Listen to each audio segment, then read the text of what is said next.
Hello, hello, hello. Welcome to the National Lunch and Learn League with Annie Mac Home Mortgage and the Annie Mac Works productivity platform. We'll give you just a moment to make sure you're in your seat and you have your two-page worksheet with you. Make sure that your host has handed out the two-page worksheet because it's going to be a big part of what we're going to do today. My name is Russ Fitzpatrick, and I'm a little bit like one of those reformed smokers or reformed addicts that can't stop preaching about what ailed them before. You ever been around a smoker and he's like so emphatic, has so much conviction? Well, I can assure you, I don't need any notes for today's class. I don't need any speaker's notes or prompts. My own personal fight for work-life balance is sincere.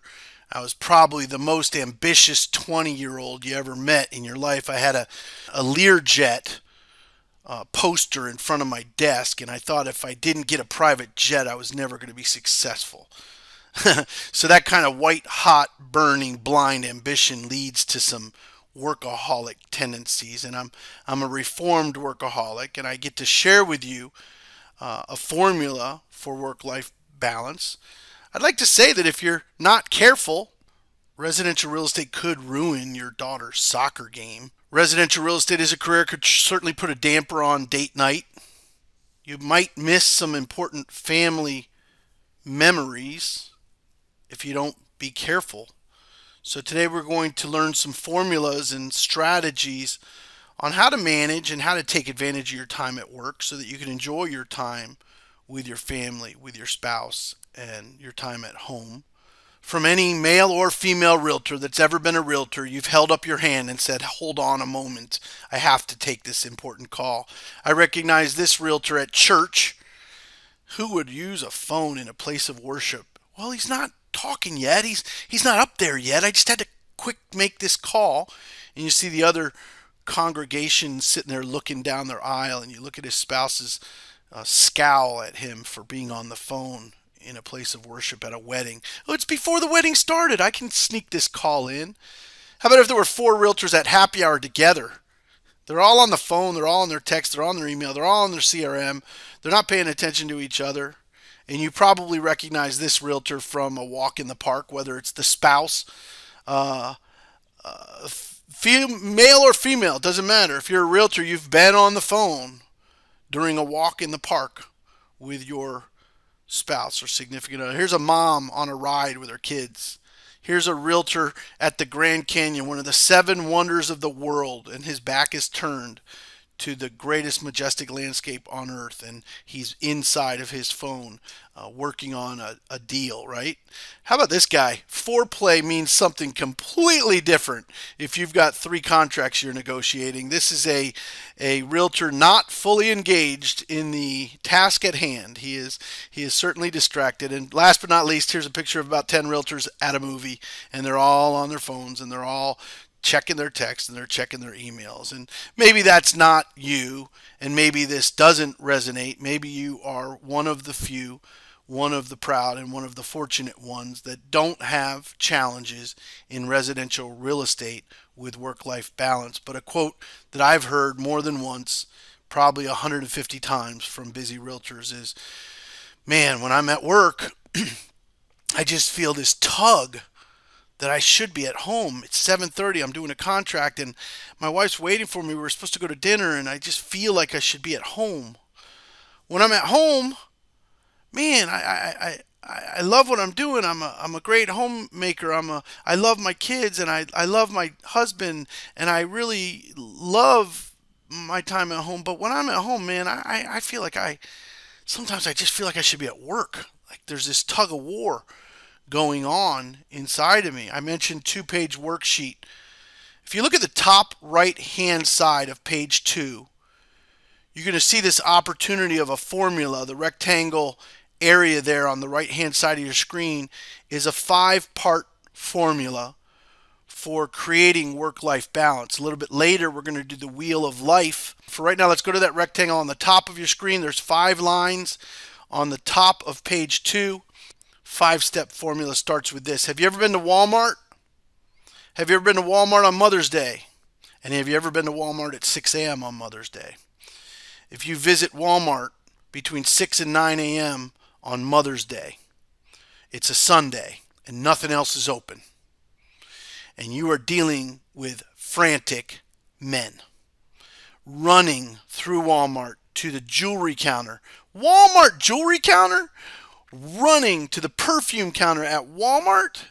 Running to the Hallmark aisle.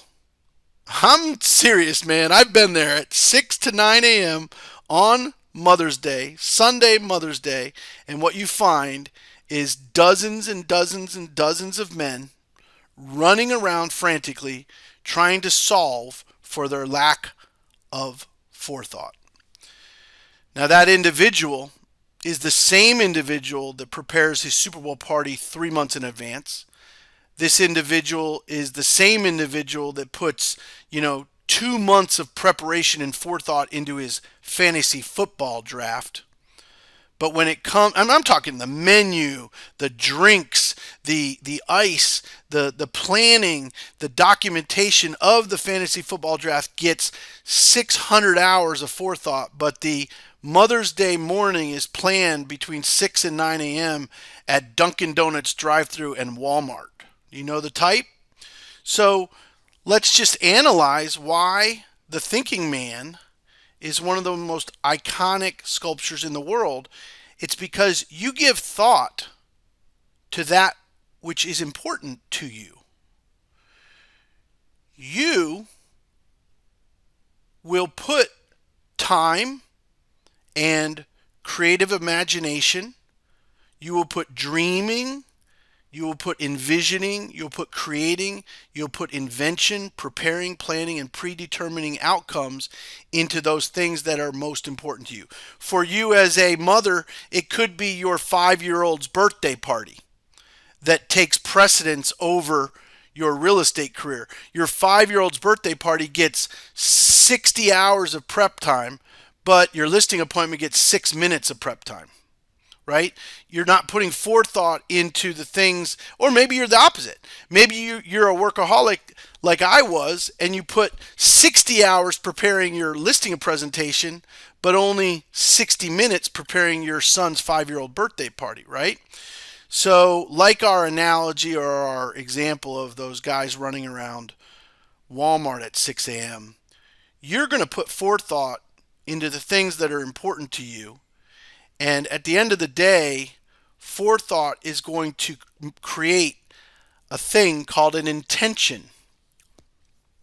An intention, intentionality. So the second word of the 5-part formula is intention. My wife has a very specific intention when we are entertaining at our home. If we're having a couple over for dinner, or if we're having a get-together for family, she will spend a tremendous amount of forethought and great intention. And her intention is, how do I want to make these people feel as a guest in my home? How do I want them to feel when they come and sit down at my dinner table for dinner?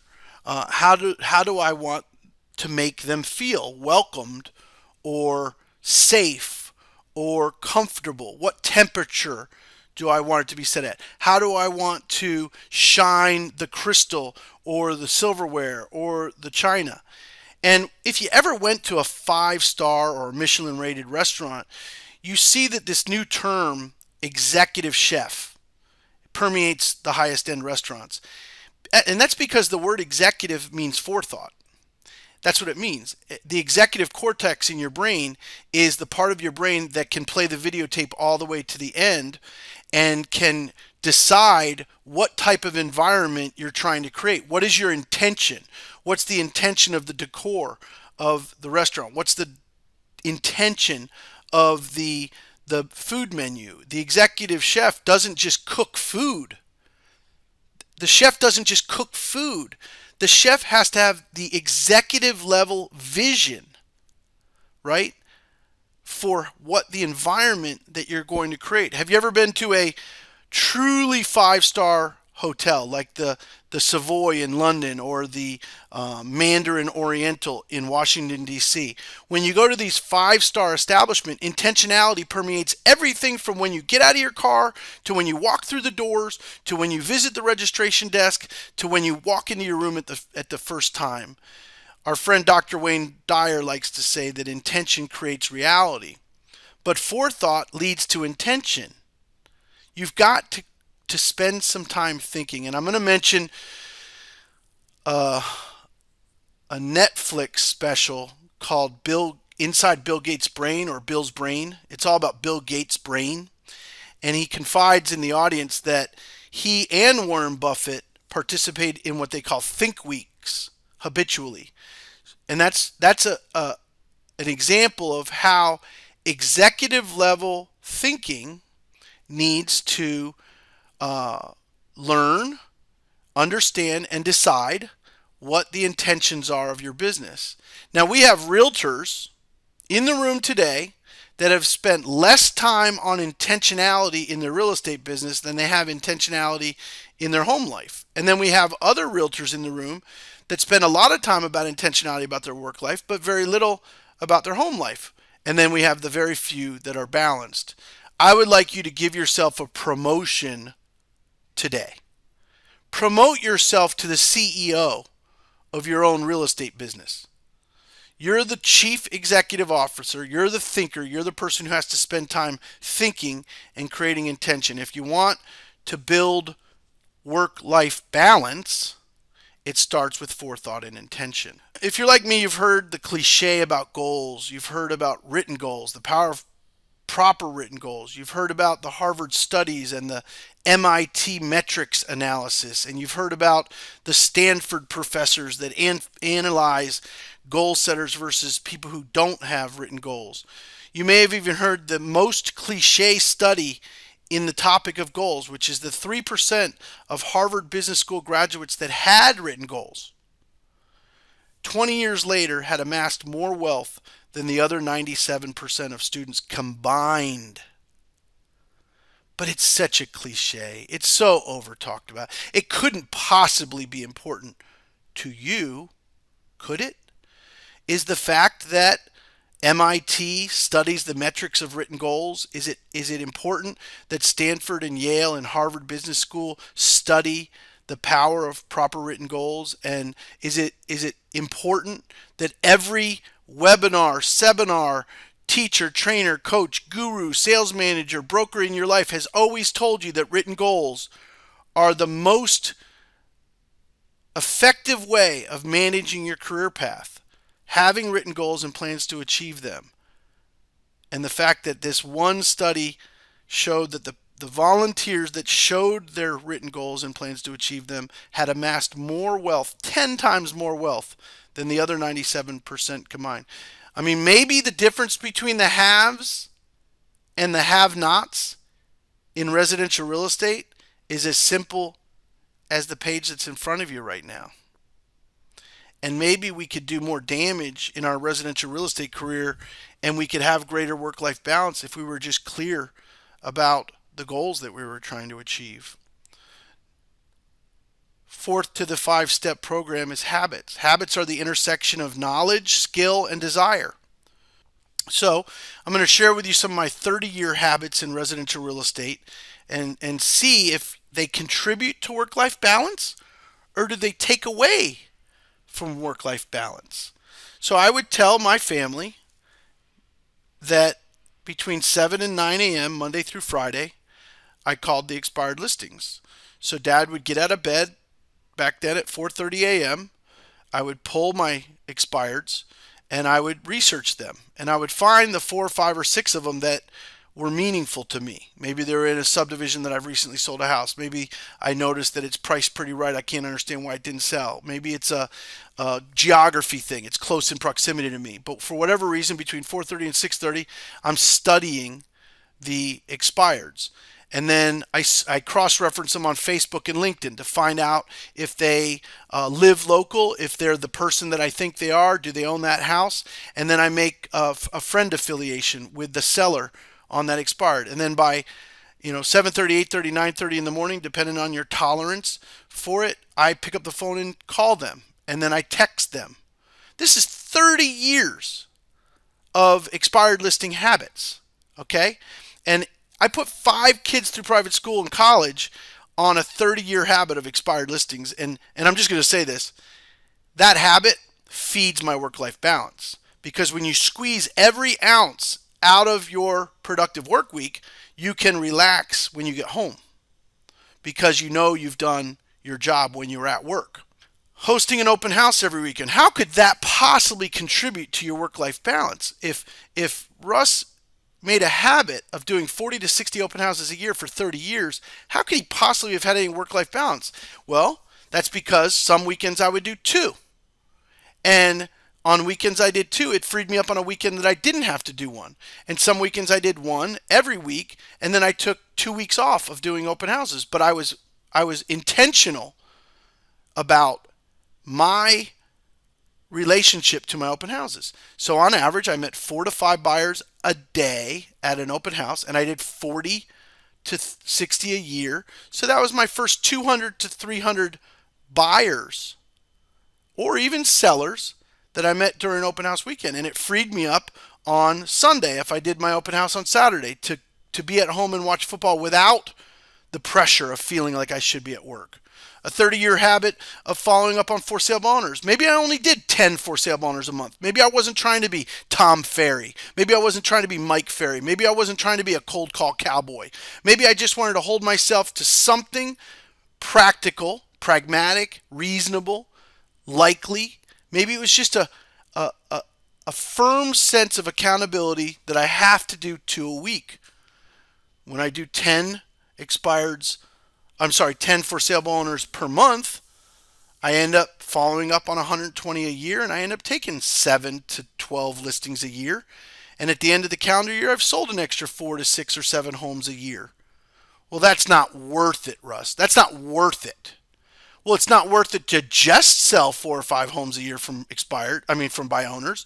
But maybe it's worth it if you do 6 expired a year, 6 buyers from your open houses a year, and 6 buyers from your for sale by owner follow-up per year. Maybe that is worth it. Maybe you could create balance in your life if your farm area is important to you. And a 30-year habit that I had was delivering door hangers. My wife and my children would tell you now, if you were sitting here, that on Fridays and Saturdays and Sundays, we would frequently get together as a family and deliver door knockers or later newsletters to the homes that I farmed.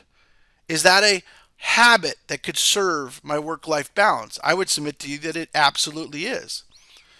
Perhaps the most important habit that you can have as a realtor is the habit of saving money. 10% of all I make is mine to keep applies whether you make $60,000 a year or $600,000 a year.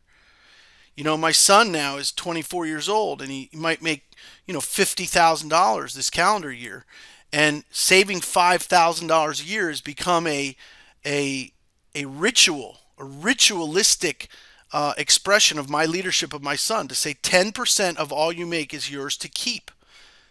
And then last but not least, one of the 30-year habits that I would endorse and implore and cajole anyone in the residential real estate business that seeks work-life balance is create a business plan by Thanksgiving every year.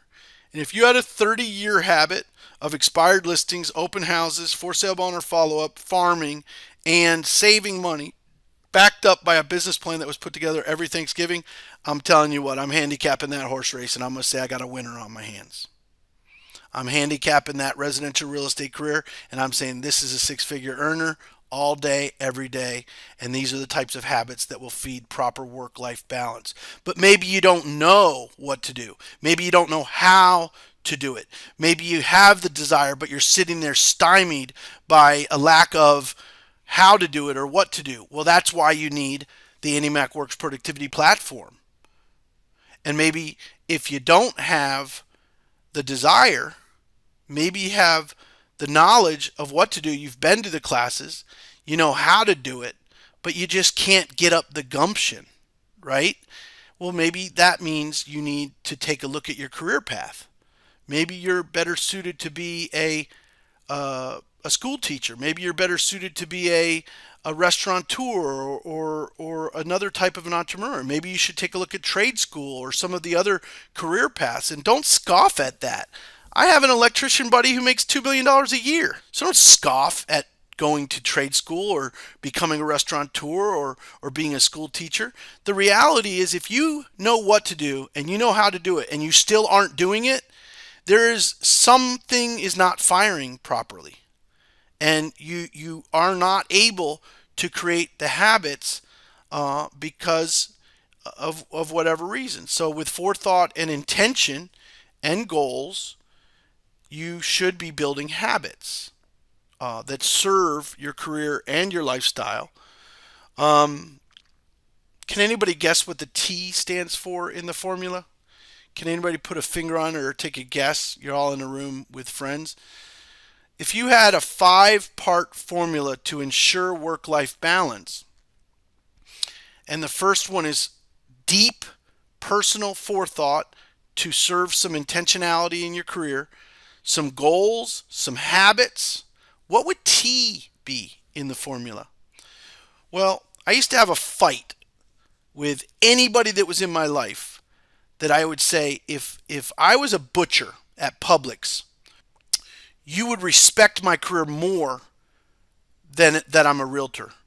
Because you're always asking me, you're saying, you're just a realtor. You're not employed. You don't have a boss. You can do this on your own. You could pick when you do your work, right?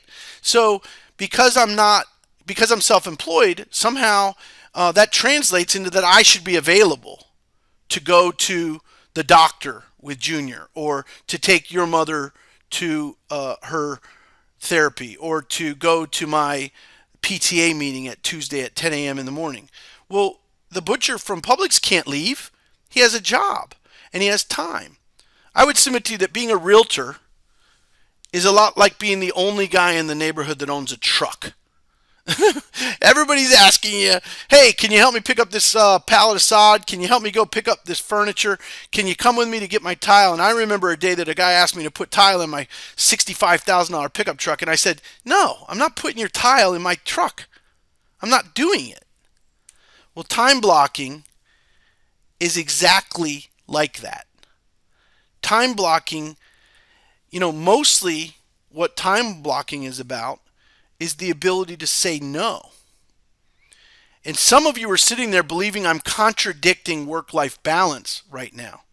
And I can assure you, after 32 years of managing realtors and talking to realtors and being a realtor, it is the opposite of that. Time blocking allows you to have the self-respect, the dignity, the effort applied on a schedule that permits work-life balance. When you don't time block to call the expireds, when you don't time block to farm, when you don't time block your social media and using Hootsuite to do all your social media, you end up on social media all the time because you feel guilty that you didn't do your social media work. Or you always feel like you should have been prospecting because you didn't time block your prospecting. But if you time blocked your prospecting and you held yourself to that time block, and you time blocked your social media promotion, and you time blocked your farming work, and you time blocked your direct mail, and you time blocked your open houses, then the rest of the time you'd be free to say, no, I'm not going to do that during my time blocks. And the rest of the time you'd be free to say, no, I'm not going to work on Sunday this week because I'm going to my daughter's soccer game. And that means I'm turning my phone off at my daughter's soccer game. I believe that F.I.G.H.T and the 5-step formula of forethought, intention, goals, habits, and time blocking is almost the only real proven formula that I've ever found for work-life balance and having a higher quality of life. I'm going to turn to page 1 on your worksheet, and we're going to do some reflection, some analysis, some awareness. We're going to raise your awareness and ultimately feed your personal responsibility about your wheel of life and your work-life balance. Got just a few minutes left to get everything in, so I'm going to move pretty quick. Ultimately, take the time to follow the instructions, and if you don't want to do it in front of people, I told you before, I've done this exercise more than 100 times. About 20 of them have been in a live personal professional development environment with an instructor, about 80 of them have been by myself, alone, or with my wife, trying to figure out how their work-life balance or how my relationship to them can improve and become more balanced. When you analyze your significant other, it's your relationship to her or your relationship to him that you're analyzing, not passing the buck and blaming the other person.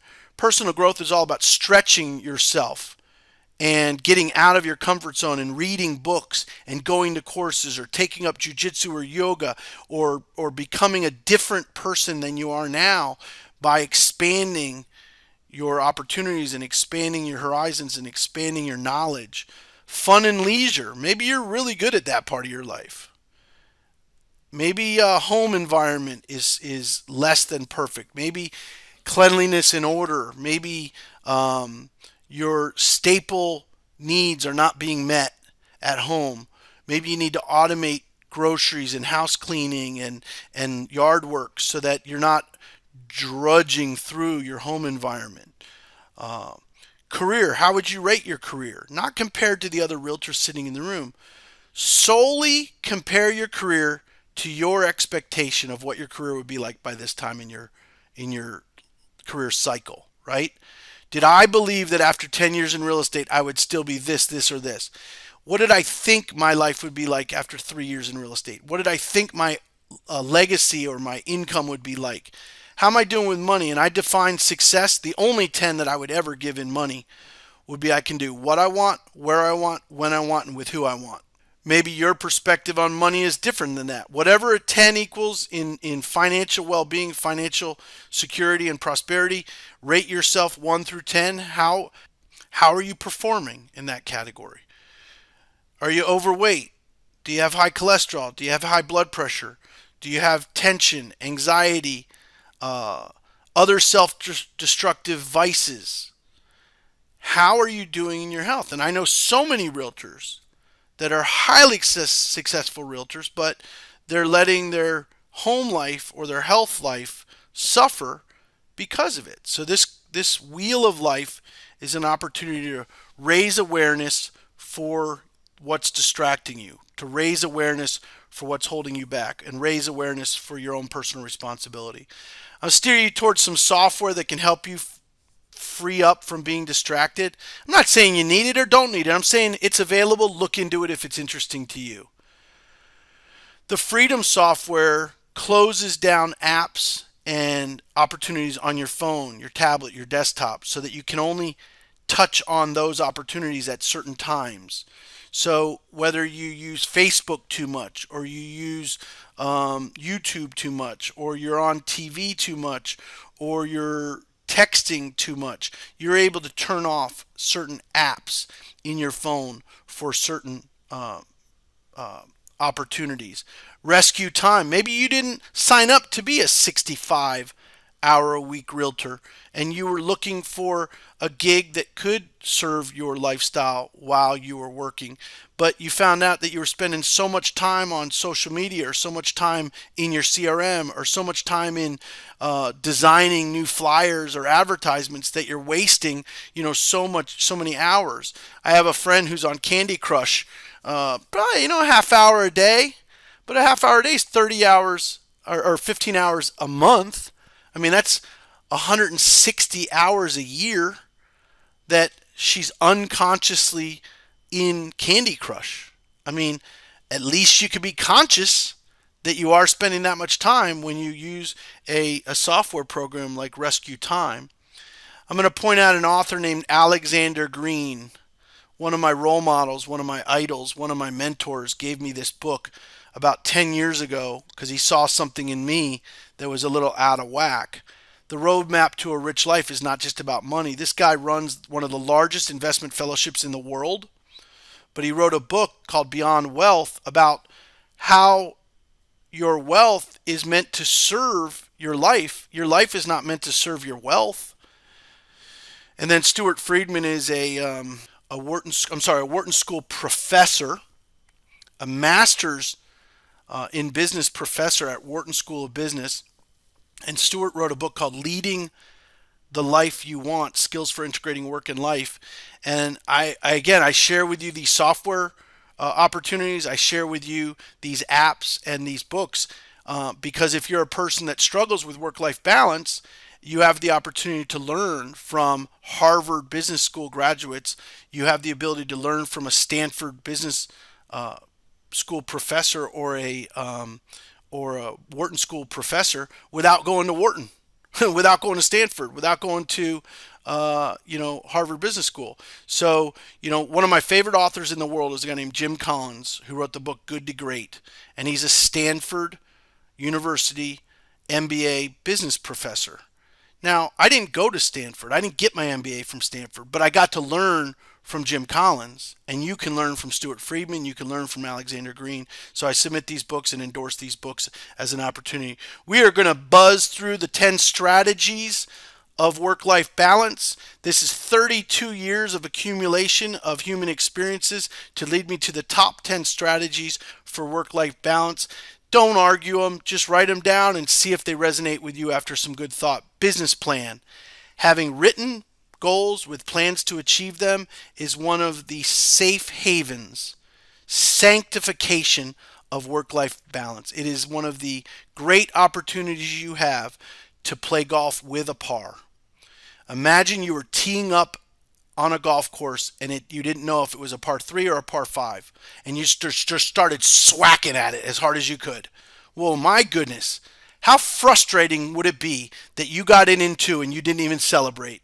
How frustrating it would be that you got an 8 and you didn't know if that was a success or a failure because you were playing without par.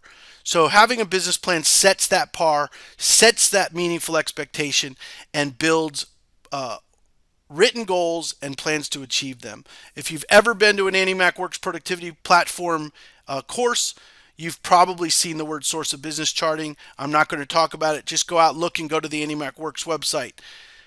Having a firm schedule, manifesting protected times in which you time block and block time that you're not going to be on the phone. I honestly do this every day, at least 2 hours of a day. I take my phone, I turn it off, and I hand it to my wife. I said, just hold this for a couple hours. I got to get this done. And because I take that phone and put it in a drawer, turn it off, and don't have the opportunity to access it, I'm able to be more productive, in my humble opinion. It's counterintuitive to a young realtor or an emerging realtor to not answer their phone. I'm going to say that again. It doesn't come natural to a realtor to not answer their phone.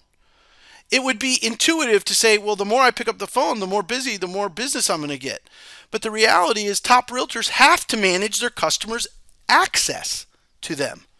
If you're going to sell 4, 5, 6 homes a month, if you're going to sell 8, 10, 12 homes a month, then you got to manage your sellers' expectations. You've got to tell them that they're not going to be able to reach you on the phone all the time. And you've got to create a protocol for which they can follow to be able to access you. And simply stated, I'm sorry, I don't want to belabor this point, but you need to be a master communicator. You need to tell your seller that I don't answer the phone when I'm showing property, and I'm showing property all the time. I don't answer the phone when I'm negotiating contract, and I'm negotiating contracts all the time. I don't answer my phone when I'm sitting with a client like you, and I'm sitting with you right now, and it would be a huge disrespect to you if I were to answer my phone in the middle of this meeting. So I take this opportunity as a master communicator, and you have to be a master communicator to wrap the seller in confidence that you are there for them, but with a protocol that they can work with to access you. The word CRM, consumer relationship management or customer relationship management, has been out for decades, but really the term robotics is relatively new. And robotics is a more relatable term than the word CRM. So I'd like you to think of a CRM or a drip campaign or a communication formula as a robot. And remember the Jetsons, they had robots doing all their work for us, right? How about in a Roomba vacuum cleaner? It'll actually vacuum your whole house and then go back and park. There's a lawnmower that was created like that now too. So think of robotics in CRM and think of how you follow up on an expired listing. Think about how you follow up on a for sale by owner using the e-bowl CRM. Think about how you might communicate the service levels to your seller through, listen carefully, text, video, email, voicemails that are automatically delivered by a robot instead of by you. That's why CRM automation is so vital to top producing realtors and a strategy for work-life balance. Something that's not as intuitive but really fits the work-life balance formula that we talked about earlier is that meditation, that forethought, that prayer. What do you want? Why do you want it? What do you want? Why do you want it? What can you do? How do you need to do things differently? What are you thinking about every day? Are you cloaking your daily activity in gratitude? Or are you cloaking your daily activity in negativity? So meditation and prayer is an opportunity to get clear with yourself and your maker on what you're trying to manifest in your life. Exercise, whether it be yoga or hitting the gym or jogging, is one of the great strategies of work-life balance and granting you peace in your day. Free me from all anxiety and grant me peace in my day. Hiring a personal assistant. Too many realtors believe that an assistant is an expense and not an investment. In my estimation, paying an assistant $25,000 a year and making back $75,000 a year from their labor is an investment that has a return on investment in ROI. It's very tough hurdle for young and emerging realtors to get to understand the power of other people's time and using a personal assistant. Did you know that NAR does a study and realtors with personal assistants out earn realtors without personal assistants 3-1? What? You just heard that people with personal assistants make 3 times more money than people without personal assistants, but you still might not prioritizing having one.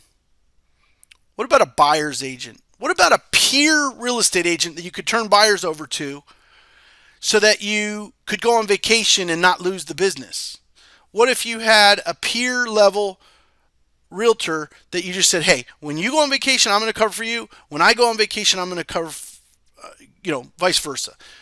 What if your buyer's agent worked for you because you were loyally giving them the right amount of referrals that they can make the living that they wanted to make, and you were able to go out to dinner with your wife on a Friday night while they were doing a contract? What if your buyer's agent sat that open house for you on Saturday so that you could go to your daughter's soccer game? See, having a buyer's agent's not about more, or growth, or greed. Having a buyer's agent and a personal assistant and automation and a business plan might just be about peace of mind. It might just be about free me from all anxiety and grant me peace in my day. That could be what it's about. So if any of those things are of interest to you, go to AnnieMacWorks.com. We have an on-demand library of courses. One of them is called 312%. It's an assistant course. There's a course called Team Building Tuesdays. There's a course called Automation CRM. There's a course called Source of Business Charting and Business Planning. Each of those courses are available to you, sponsored entirely by the mortgage professional that's in the room with you today. So let's say thank you to that Annie Mac Home Mortgage professional if any of those courses could have value for you. I'm going to spend the last few minutes on something that is near and dear to my heart. It's the first chapter in Napoleon Hill's book, Think and Grow Rich. It's the most important word in my language because not being clear about your desire, not knowing what it is you want and why you want it, is the recipe for a wandering generality. It's a recipe for someone who doesn't face adversity well. Not knowing what you want, not understanding why you want it, is a recipe for stress. And I was counseling a broker owner from Yuma, Arizona this week. I talked to many of the most productive broker owners in the world, and I've been fortunate to understand that gaining crystalline clarity on what you desire in your life is what's missing from most stressed out people. And Mark Twain says a quote that I love: I can help anybody get what they want if I could just find somebody that knows what they want.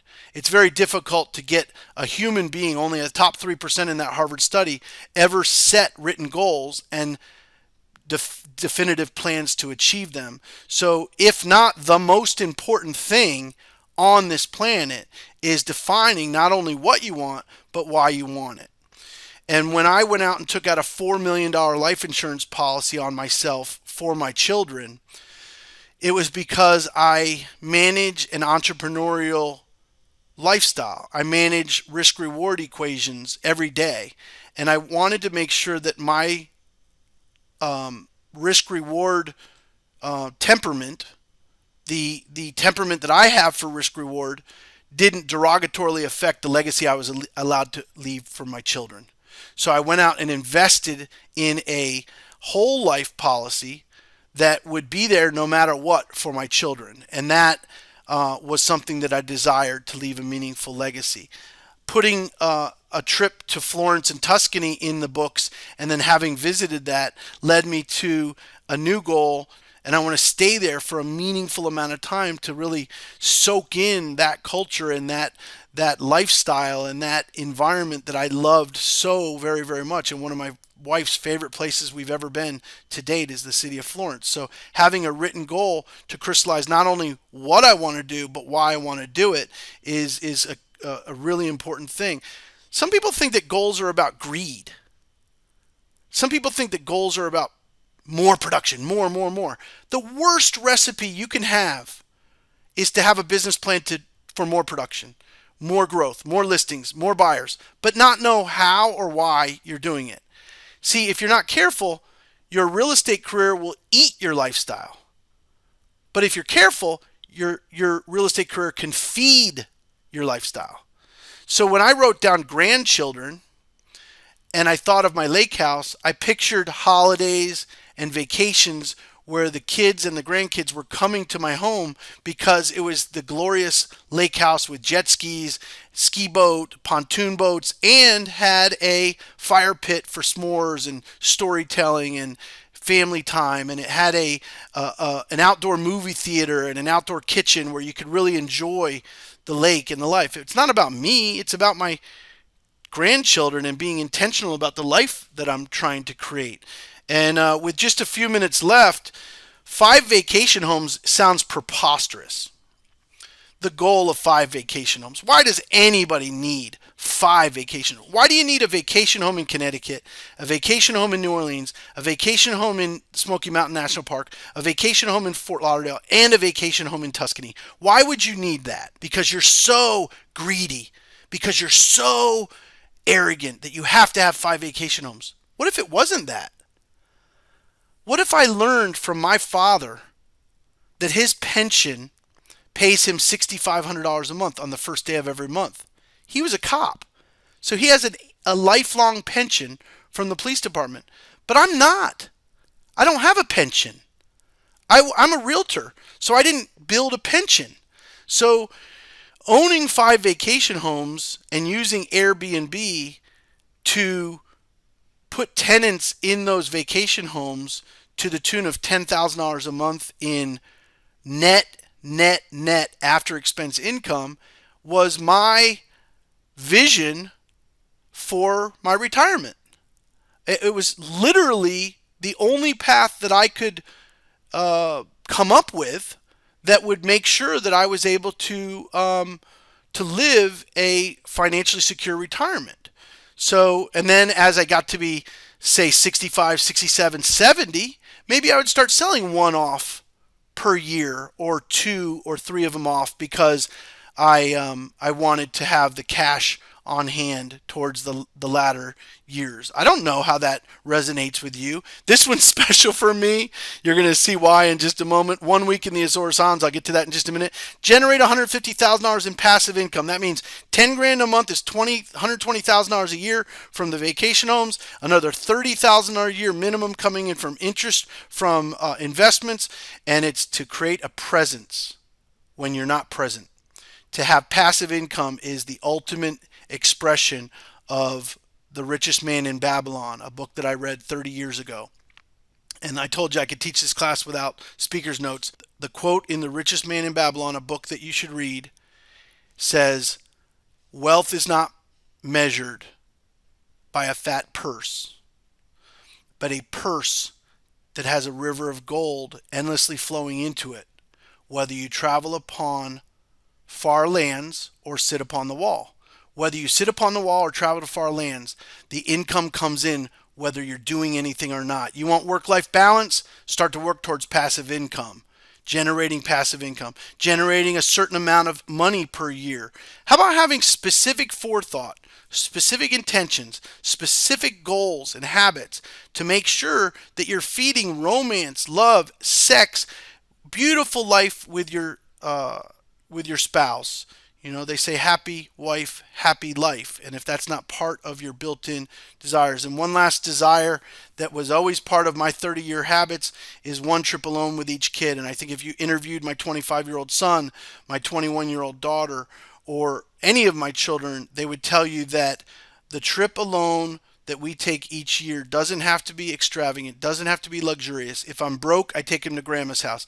If I'm rich, I take him to London. If I'm broke, I might take him to a campground for $29. If I'm rich, I might take him to Discovery Cove in Orlando or to the Bahamas. But if I'm broke, I'm still taking my one trip alone with each kid because it's the drive, it's the travel, it's the conversation, it's the intimacy of that trip that I desire. It's not necessarily the luxury of the trip itself. But back on to luxury, and my last little tip for today. 6, 7 months ago, no, shoot, 10 months ago, I recorded a new class called Take 10 Listings. It's a 6-week coaching program that Annie Mac Works put out to help our real estate referral partners increase the number of listings in their inventory. Quite honestly, we saw the lack of inventory paralyzing realtors. So we started a 6-week coaching program called Take 10 Listings. We've gotten hundreds and hundreds and hundreds of written testimonials about the course. And so many realtors have brought in listings as a direct result of what they learned during that coaching program. But if you went to slide, I think 5 of week 1, you find that there's this picture of the Azores Islands off the coast of Portugal. This was 10 months ago. So 10 months ago, when I wrote down the Azores Islands off the coast of Portugal as one of my goals, I went on and researched it. Portugal was $27.99 for 7 days per person. Portugal's signature trip was $4,600 for 9 days with each, so it's a $10,000 decision. And then Lisbon and going over to Azores would be, I don't know, $3,700 if you could see the small print at the bottom. But as God is my witness, yesterday, before recording this course, I was on Groupon Getaways because I frequent Groupon Getaways. I have been blessed with some of the greatest trips in my life because of Groupon Getaways. And Groupon Getaways had a special to the Azores Islands. Now, I think of the Azores Islands kind of like Hawaii for the Atlantic Ocean. It's a volcanic set of islands off the coast of Portugal, about 1,000 miles off of Portugal, that are not widely tourist traveled compared to, say, a Hawaii or a Bahamas or the Virgin Islands. So I was eager to go to the Azores Islands to experience that place and visit there. Here's an 8-day vacation with round-trip airfare, 7 nights accommodations, and daily breakfast for $499. It showed up on my Groupon Getaways yesterday, 24 hours before recording this class. And I will tell you this, man. If you don't think there's a power to proper written goals and the universe will conspire to assist you, I can assure you I booked 2 tickets on that trip for February 2nd, which is my wife's birthday coming up, and we are going to the Azores Islands as a direct result from having put that in writing 10 months ago. And so I'm going to share with you the final lesson for today. The most important thing you can do to achieve work-life balance is to recognize your role, your personal role as the author and illustrator of your own life. Stop blaming your spouse, stop blaming your broker, stop blaming your circumstances, stop blaming your real estate career. You are the only author. You are the only illustrator of your life story, and it starts by handwriting down your deepest, white hot burning desires. What are you trying to achieve in this equation of work-life balance? And if you use our 5-part formula, forethought, intention, goals, habits, and time blocking, you can create harmony in work-life balance. I want to thank Annie Mac Home Mortgage for sponsoring the Annie Mac Works Productivity Platform. I want to thank the loan officers in the room today for the National Lunch and Learn League. And most importantly, I want to thank the realtors and salespeople and sales professionals that are attending these courses. I included my contact information on your worksheet for a reason. It would be my honor, my privilege, and one of the most rewarding things that could happen as a direct result from this class if you would share your feedback about the class, if you would give me any insight into your personal aspirations that I could help you achieve them. Thanks very much. Appreciate you attending the National Lunch and Learn League. And please reach out to an Annie Mac Home Mortgage professional with your next pre-qualification or your next loan application. Thanks so much.